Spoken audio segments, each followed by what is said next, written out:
I'm Dr. Carrie Horn, and you are listening to an excerpt from my book, A Soul Aligned: How God Heals His Creations.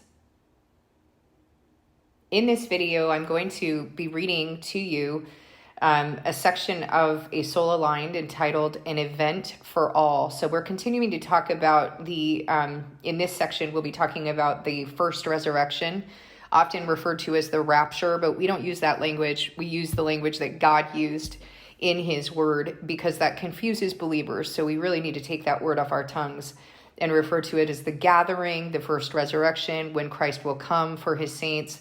That is the language of the Bible that God used for his own event.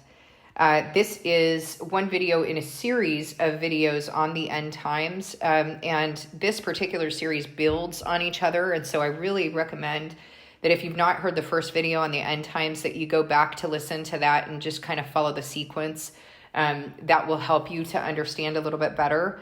However, you're welcome to listen to it however you'd like. The reason I did this, included this section in the book, is because it's so important that we understand correct doctrine, that we understand what God has said, not what man has constructed in these endless, doctrines and creating a name for themselves and that sort of thing, constructs that God has not used, because that's really confused us regarding how we need to stand as God's people.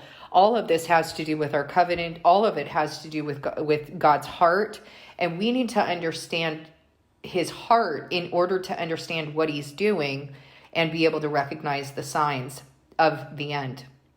So I hope that you enjoy this. It's, again, entitled An Event for All. On my copy of the book, it's on page 687. There's some different copies the pagination is maybe off by 1 or 2 pages. I'm sorry about that, but there were some formatting issues and corrections that needed to be made. So if it's not on page 687 of your book, it will be within 1 or 2 pages. So this is An Event for All. Many people have been taught that the first resurrection will only include a select group of people who are living on the earth at the time that Christ comes. This is not accurate.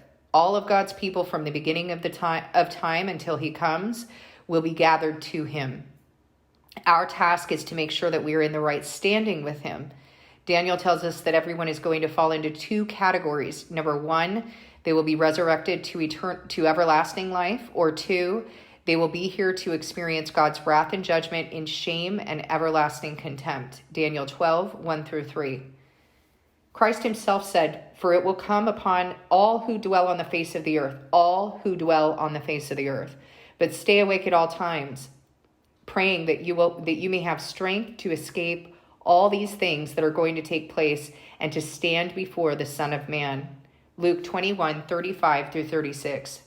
The apostles and the saints were not confused about whether they would be part of this event when they were talking about it and looking forward to him coming for them. They were not told when it would happen, but they were told that they would be a part of it. This is important because non-believers often mock Christians for believing that God is coming back for them. Peter warned, "They will say, 'Where is this coming he promised? Ever since our ancestors died, everything goes on as it has since the beginning of creation.'" 2 Peter 3:4. Christ is coming back, but everything he has said must happen before his return.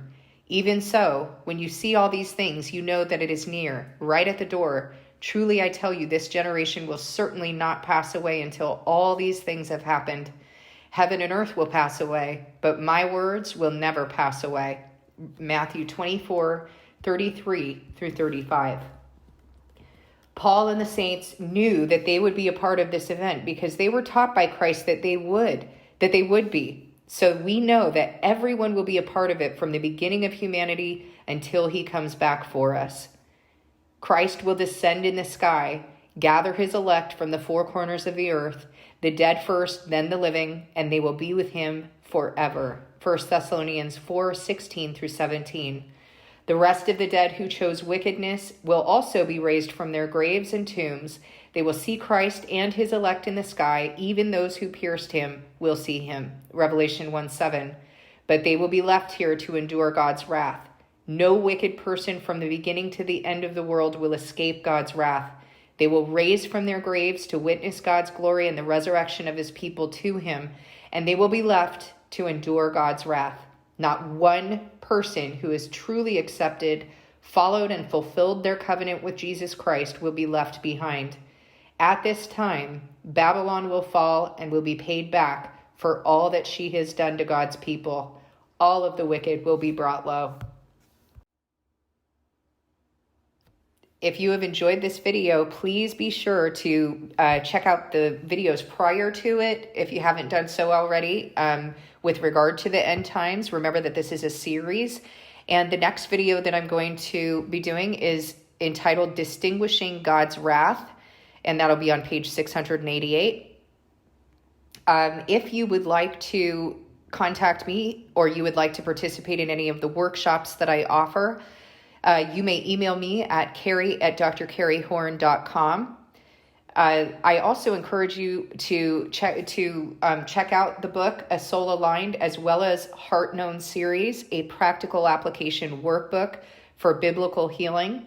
And that is a workbook that I've written that goes along with A Soul Aligned. And next video is Distinguishing Wrath.